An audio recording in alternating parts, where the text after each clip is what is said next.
પાટણ જિલ્લામાં catch the rain અભિયાન અંતર્ગત જિલ્લામાં પાણીની સંગ્રહ ક્ષમતા અને જળ સ્ત્રાવોની પરિસ્થિતિ પર કેબિનેટ મંત્રી બલવંતસિંહ રાજપૂતની અધ્યક્ષતામાં કલેક્ટર કચેરી ખાતે સમીક્ષા બેઠક યોજાઈ હતી.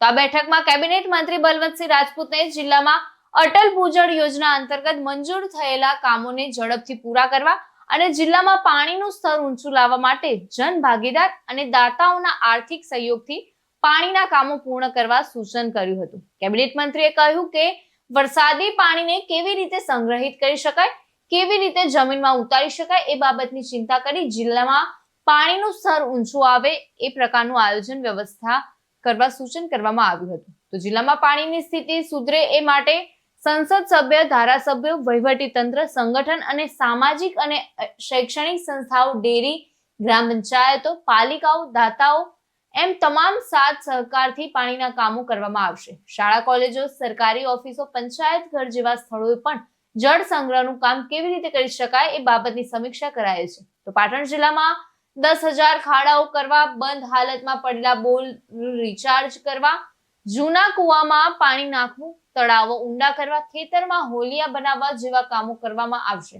તો બેઠકમાં જિલ્લા પંચાયત પ્રમુખ હેતલબેન ઠાકોર, ધારાસભ્ય લવિંગજી ઠાકોર, ડોક્ટર કિરીટ પટેલ, કલેક્ટર તુષાર ભટ્ટ, જિલ્લા વિકાસ અધિકારી CL પટેલ સહિત તાલુકા પંચાયતના પ્રમુખો, પદાધિકારીઓ, અધિકારીઓ ઉપસ્થિત રહ્યા હતા. પાટણ જિલ્લામાં પાણી, વરસાદી પાણીને કેવી રીતે સંગ્રહ કરી શકાય અને કેચ કેવી રીતે કરી શકાય અને જમીનમાં કેવી રીતે ઉતારી શકાય એ બાબતની ચિંતા કરી.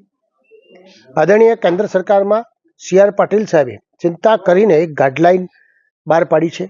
એ મુજબ આદરણીય ભૂપેન્દ્રભાઈ પટેલ સાહેબે દરેક ધારાસભ્યશ્રીને આફે 1.5 કરોડના 2.5 કરોડ રૂપિયા કર્યા છે. એમાં 50 લાખ રૂપિયા તમામ ધારાસભ્યશ્રીએ આ બાબતે પાણીના વાપરવા એનો પરિપત્ર પણ હમણાં કરવામાં આવ્યો છે.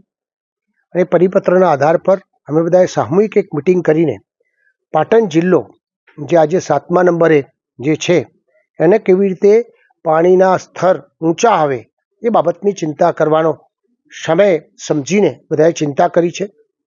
કલેક્ટરશ્રી એના ચેરમેન છે. અમે એક લક્ષ્યાંક નક્કી કર્યો છે કે ઝડપથી થઈ શકે એ માટે 10,000 4x4 અને 6 અને એની અંદર કપચી નાખીને એમાં પાણી ઉતારી શકાય એવા સરસ ખાડા કરવા.